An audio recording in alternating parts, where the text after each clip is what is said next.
ഒരു തരത്തിൽ പറഞ്ഞാൽ ഇവിടെ വെച്ച് ഇന്ന് പട്ടം കൊടുക്കുന്നത് വളരെ മനോഹരമായൊരു കാര്യമാണ്. കാരണം ലോകത്തിൻ്റെ നാനാഭാഗങ്ങളിലുള്ള മനുഷ്യ മക്കൾ ഇവിടെ വന്ന് അവരുടെ കണ്ണുനീര് വീണ് തിടം വന്ന ഒരു ഹോളാണിത്. ഇവിടെ പ്രവേശിക്കുമ്പോഴേ നമുക്കറിയാം ഇവിടെ ആത്മാവിൻ്റെ അരൂപിയുണ്ട്. കാരണം മനുഷ്യ നിലവിളി ദൈവത്തിലേക്ക് ഉയർന്നിട്ട് ദൈവത്തിൻ്റെ സ്നേഹമായിട്ട് താഴത്തേക്ക് ഇറങ്ങി വരുന്ന പരിശുദ്ധമായ ഹോളിലിരുന്നു കൊണ്ടാണ് നമ്മൾ ഇന്ന് ഈ 3 പേർക്ക് ദൈവത്തിൻ്റെ സ്ഥാനത്തേക്ക്, ദൈവത്തിൻ്റെ അടുത്തേക്ക്, ദൈവത്തെ പ്രസംഗിക്കുവാനുള്ള ഉത്തരവാദിത്തത്തിലേക്ക് അവരെ ഉയർത്തുക. ഇന്ന് 5-ാം തീയതി ആയെങ്കിലും നിങ്ങൾക്ക് എല്ലാവർക്കും നവവത്സരത്തിൻ്റെ മംഗളങ്ങൾ നേരുകയാണ്.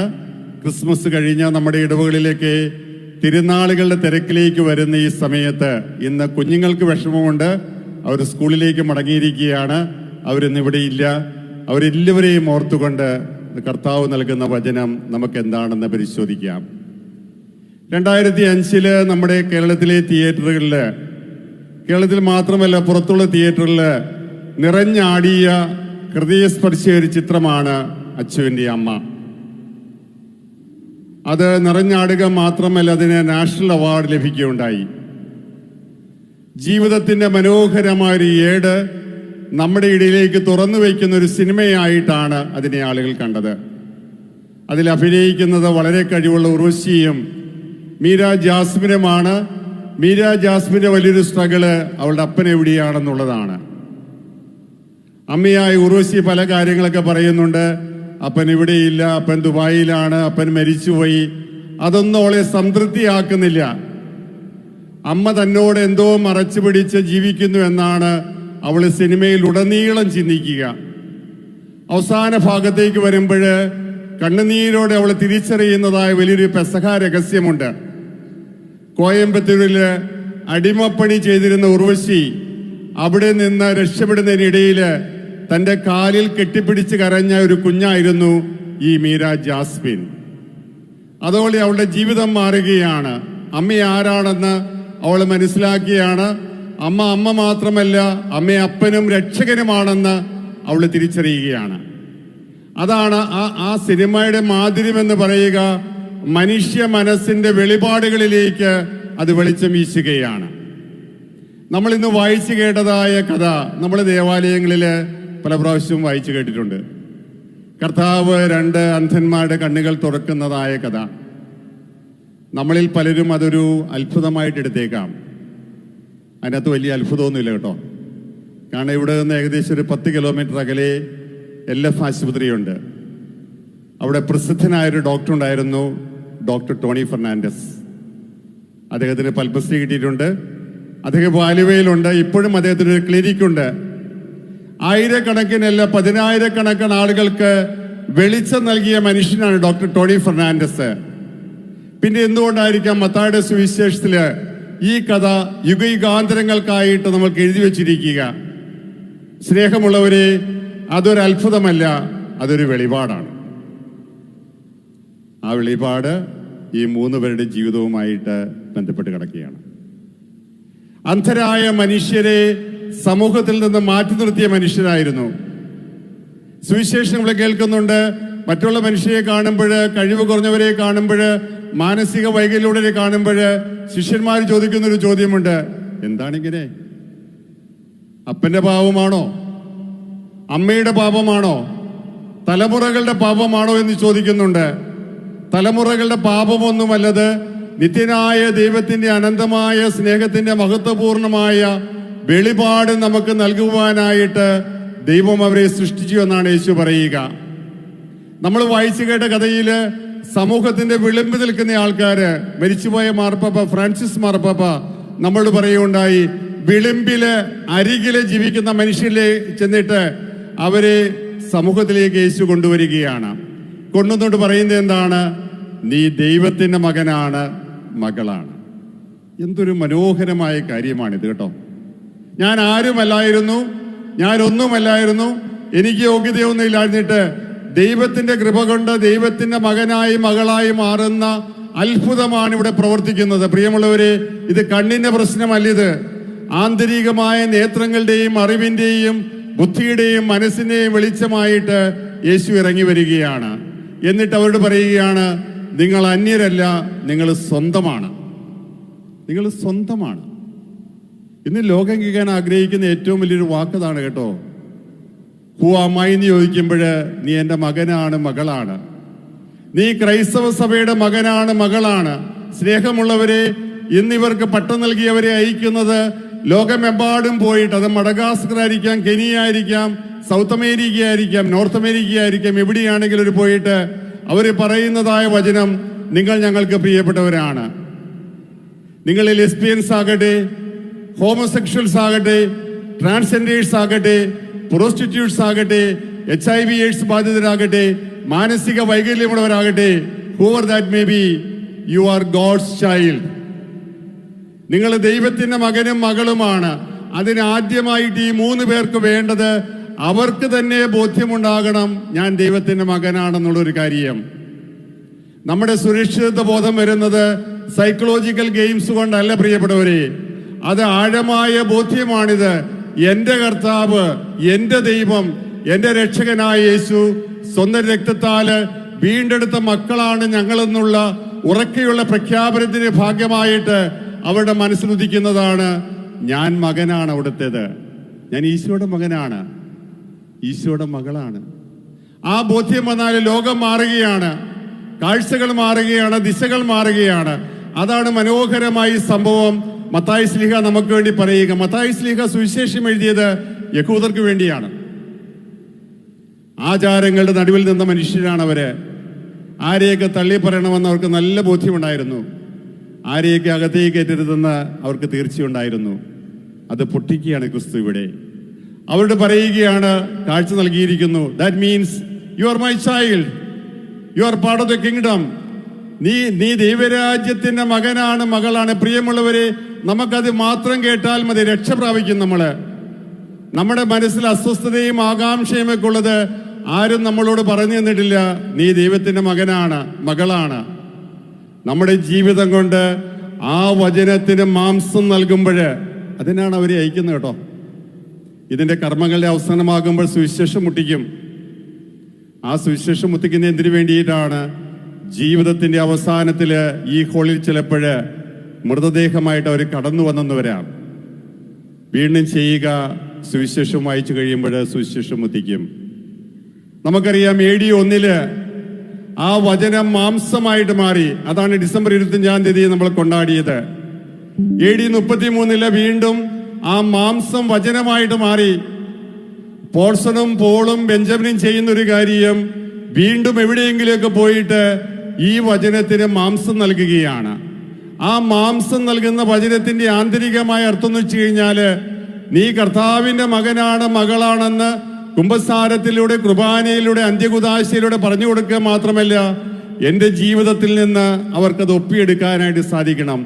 എന്റെ സന്തോഷം, സഹനങ്ങളിലുള്ള എന്റെ സ്ഥിരത, വിഷമിക്കുമ്പോഴുള്ള എന്റെ മനോധൈര്യം, എന്തെല്ലാം തകർന്നു വീണാലും കർത്താവിനെ താങ്ങുമെന്നും ഞാൻ പാപം ചെയ്താൽ പോലും കർത്താവിനെ മറച്ചു പിടിക്കുമെന്നുമുള്ള വലിയ വിശ്വാസത്തിന്റെ ആഴങ്ങളിലേക്കാണ് യേശു നമ്മളെ നയിക്കുക.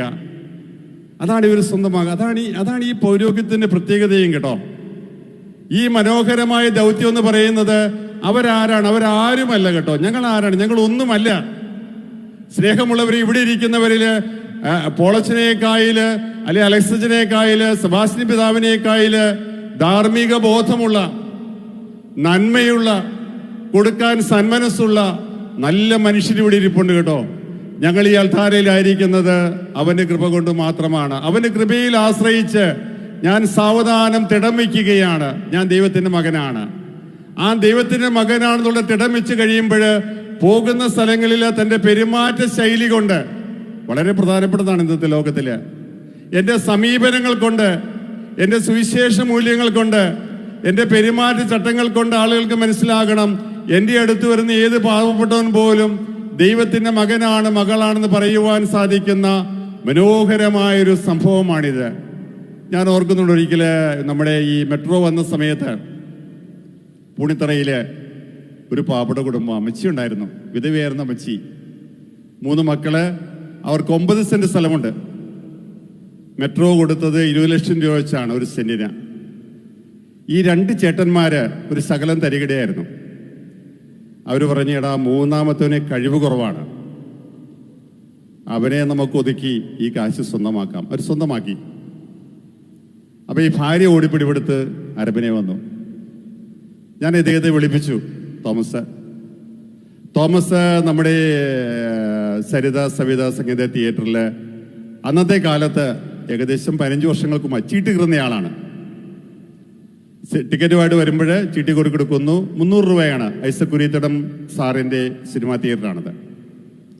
തോമസിനെ വിളിപ്പിച്ചു. തോമസ് 2 പിള്ളേരുമായിട്ട് വന്നു. ചെറിയ പിള്ളേർ കേട്ടോ. പിള്ളേരെ മുറിക്ക് പുറത്തിരുത്തി ഞാൻ, തോമസേ എടാ മോനെ, എടാ 3 സെന്റ് സ്ഥലം 60 ലക്ഷം രൂപയാണ്. അന്നത്തെ കാലത്ത് നല്ല മൂല്യമുണ്ട്. ഞാൻ പറഞ്ഞു, തോമസേ ഹൈക്കോർട്ടിലെ നല്ല വക്കീലന്മാരെ എനിക്കറിയാം, ഞാൻ മേടിച്ചു തരാം. ഇവരെല്ലാം ശാന്തമായിട്ട് കേൾക്കുകയാണ്. അപ്പൊ ഭാര്യ പൊട്ടിത്തെറിക്കുകയാണ്. ഇതാണ് ഇയാളുടെ പ്രശ്നം. പിതാവേ ഒന്നും മിണ്ടുകയില്ല, സ്വന്തം ആവശ്യങ്ങൾ തിരിച്ചറിയില്ല. ഇങ്ങനെ നടന്നോളും 300 രൂപ മേടിച്ച് ഞാൻ എങ്ങനെയാ ജീവിക്കുന്നത്? 1 മണിക്കൂർ കഴിഞ്ഞാൽ വളരെ ശാന്തനായിട്ട് തോമസിനോട് പറയുകയാണ്, പിതാവേ എനിക്ക് ആകപ്പാടെ ഈ ഭൂമിയിലുള്ളത് 2 സഹോദരന്മാരാ. അവരെന്നെ കാര്യമായിട്ടൊന്നും പരിഗണിക്കാറില്ല. അമ്മ മരിച്ച പിന്നെ യാതൊരു ബന്ധവും ഇല്ല. പക്ഷെ അവരാ കടവന്ത്ര പ്രദേശത്തുണ്ടെന്ന് എനിക്കറിയാം.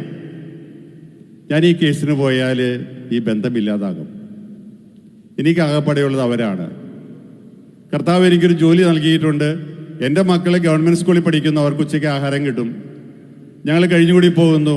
പിതാവ് കേസിനും പൊക്കാറിനൊന്നും പോകണ്ട, ഞാൻ ജീവിച്ചു പൊക്കോളാം പിതാവേ എന്ന്. നിങ്ങൾക്കറിയാം, ഞാൻ മുകളിലത്തെ നിലയാണ് താമസിക്കുന്നത്. ഞാൻ നോക്കുമ്പോൾ നമ്മുടെ അവിടെ നിന്ന് ഇറങ്ങി, കാരണം 5:50 6 മണിക്ക് സിനിമ തുടങ്ങും. മുണ്ടും മടക്കി കുത്തി ശാന്തമായിട്ട് തോമസ് ഇറങ്ങിപ്പോകുകയാണ്. എനിക്ക് തോന്നി ആ പോകുന്നത് ഒരു ക്രിസ്തുവിൻ്റെ മകനാണ്. ക്രിസ്തുവിൻ്റെ മകനാണ്. കാരണം ഞാനും ക്രിസ്തുവിൻ്റെ മകനാണെന്നും എനിക്ക് കിട്ടുവാൻ പോകുന്നതായിട്ടുള്ള ഈ പൈസ 60 ലക്ഷം രൂപയായിരിക്കും, അതല്ല ജീവിതത്തിന്റെ മൂല്യമെന്ന് എന്നോട് പറഞ്ഞിട്ട് തോമസ് ഇറങ്ങിപ്പോകുകയാണ്. പ്രിയമുള്ളവരെ, ഇങ്ങനെയുള്ള ആളുകളെ കൊണ്ട് നിറഞ്ഞ ലോകത്തിലാണ്, നന്മയുള്ള ലോകത്തിലാണ് യേശു വരിക. നന്മയൊന്നും നഷ്ടപ്പെട്ടിട്ടില്ല മനുഷ്യർ കേട്ടോ. മനുഷ്യര് കടലോളം സ്നേഹിക്കുന്ന ആൾക്കാരാണ് കേട്ടോ. ചിലപ്പോഴൊക്കെ തിന്മയെ നമ്മൾ കണ്ടെന്നു വരാം, പക്ഷെ തിന്മയല്ല മനുഷ്യന്റെ പ്രധാനമായ ഭാവം. നന്മയാണ്, ബന്ധങ്ങളാണ്, സ്നേഹമാണ്, പൊറുക്കാനുള്ള സന്മനസ്സാണ്. അത് കണ്ടെത്തുവാനായിട്ട് ഈ 3 പേരെ ദൈവം അയക്കുകയാണ്. എനിക്ക് അവരെ കുറിച്ച് പറയാനുള്ള ഒരു കാര്യം, അവർ 3 പേരും പ്രാർത്ഥനാ നിർഭരരായ ആൾക്കാരാണ്. ഞാൻ ഇന്നലെ രാത്രി മൂലം അവരെ കാണുന്നുള്ളൂ. നമുക്ക് അകലെ നിന്ന് തന്നെ അറിയാം ഇവർ പ്രാർത്ഥിക്കുന്ന മനുഷ്യരാണ്. അവരെ പഠിപ്പിച്ച അച്ഛന്മാരോട് നന്ദി പറയുന്നു. മാതാപിതാക്കന്മാർ ജോയിച്ചിട്ട് ഇവിടെ ഡിവൈനില് വർഷങ്ങളായിട്ട് ഈ കുഞ്ഞ് ജനിക്കുന്നതിന് മുമ്പ് കൗൺസിലറാണ്. നിങ്ങൾ ഓരോരുത്തരും കേട്ടോ, നമ്മുടെ യോർദനാപുരം ഇടവക, കോക്കുന്ന ഇടവക വികാരിച്ചന്മാർ വന്നിട്ടുണ്ട്. മണിമുത്തുകളെയാണ് ദൈവം നൽകിയിരിക്കുക വിൻശിഷ്യ സഭയ്ക്ക്. അലക്സച്ചന് സന്തോഷിക്കാം. 6 കരങ്ങൾ നമ്മളോടൊപ്പം ജോലി ചെയ്യാനായിട്ട്.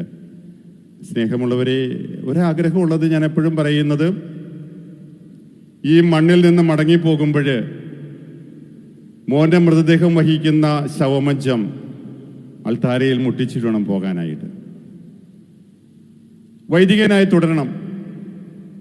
വലിയ പ്രതിബന്ധങ്ങളുണ്ട് കേട്ടോ. ലോകത്തിന്റെ നമ്മൾ പറയില്ലേ, ലോകത്തിന്റെ പ്രലോഭനങ്ങളുണ്ട്, സമൂഹ ജീവിതത്തിലുള്ള വെല്ലുവിളികളുണ്ട്. ചിലപ്പോഴേ പ്രൊവിൻഷ്യൽ അച്ഛൻ, അലക്സിച്ചനായിരിക്കില്ല, പരിഗണിച്ചില്ല എന്ന് തോന്നും. നന്നായിട്ട് പഠിച്ചിരുന്ന ആളാണ്.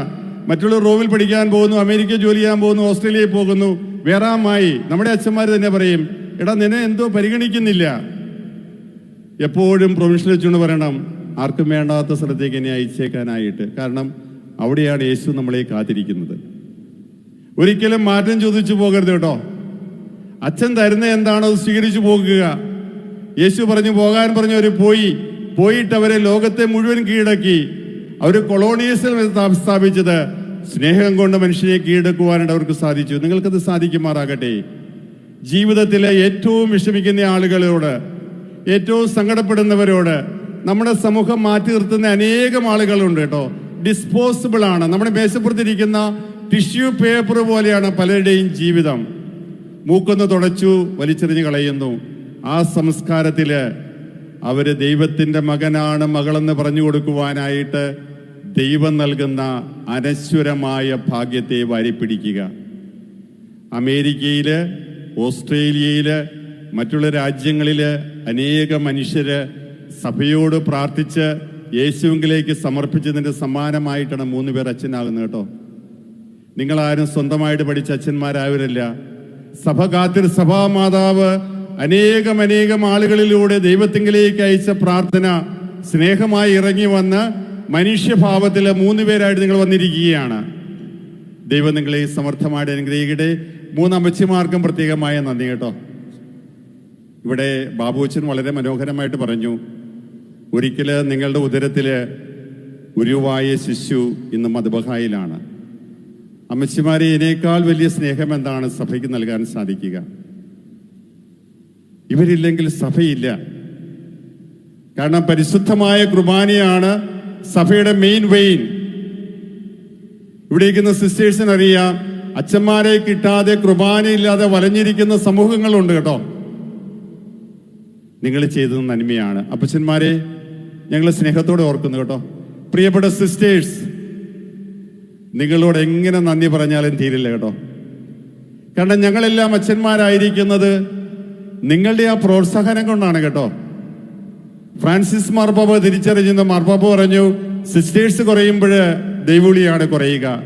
നമ്മുടെ ഇടയിൽ വൈദികരായുള്ള ആൾക്കാരുടെ നമ്പർ കുറയുന്നതിന് പ്രധാനപ്പെട്ട ഒരു കാരണം 2 കുട്ടികളോ 1 കുട്ടികളോ ഒന്നും അല്ല കേട്ടോ. ആ സുവിശേഷം പറയാനായിട്ടുള്ള ആളുകൾ കുറഞ്ഞു വരികയാണ്. ഞങ്ങൾ അതീവ ബഹുമാനത്തോടെ നിങ്ങൾ കാണുന്നു കേട്ടോ. പ്രിയമുള്ള അച്ഛന്മാരെ, നമുക്കൊരുമിച്ച് പ്രാർത്ഥിക്കാം. പോപ്പുലർ മിഷൻ തുടങ്ങി ഈ നാടിനെ മുഴുവൻ നവീകരിക്കുവാനായിട്ട് ഡിവൈൻ ധ്യാന കേന്ദ്രം ആരംഭിച്ച് ഈ ലോകത്തെ മുഴുവൻ നവീകരിക്കുവാനായിട്ട് സഭ നിന്ന മണ്ണ് ചോർന്നു പോകുന്നു എന്ന് കണ്ട സമയത്ത് ദൈവം നൽകിയ വരദാനമാണ് ഈ സ്ഥലം. വരദാനമാണ് നിങ്ങള്. പോപ്പുലർ മിഷൻ ധ്യാനം വഴിയായിട്ട്, മറ്റ് ധ്യാനങ്ങൾ വഴിയായിട്ട് ലോകത്തിന്റെ നാനാഭാഗങ്ങളിലും സ്ഥാപനങ്ങൾ ഉണ്ടാക്കി അവിടെ ധ്യാനങ്ങൾ നടത്തി ജനങ്ങളെ ദൈവത്തിങ്കിലേക്ക് കൊണ്ടുവരുവാനായിട്ട് പരിശ്രമിക്കുന്ന ഓരോരുത്തരുമാണ് ഇവിടെ ഇരിക്കുക. ഞങ്ങൾ അഭിമാനത്തോടെ കാണുന്നു കേട്ടോ. ദൈവം നമ്മളെ സമർത്ഥമായി അനുഗ്രഹിക്കട്ടെ. ഈ 3 മക്കളിലേക്കും ആത്മാവിൻ്റെ വരദാനങ്ങൾ നൽകി അവിടെ ഹൃദയത്തെ തൊട്ട് യേശുവിൻ്റെ മഹത്വം കണ്ടുകൊണ്ട് അവിടത്തേക്ക് വേണ്ടി ശുശ്രൂഷ ചെയ്യുവാൻ, പ്രത്യേകിച്ച് സഹനങ്ങളുടെ സമയത്ത് അടിപതറാതിരിക്കുവാനായിട്ട് നമുക്ക് പ്രത്യേകമായിട്ട് പ്രാർത്ഥിക്കാം.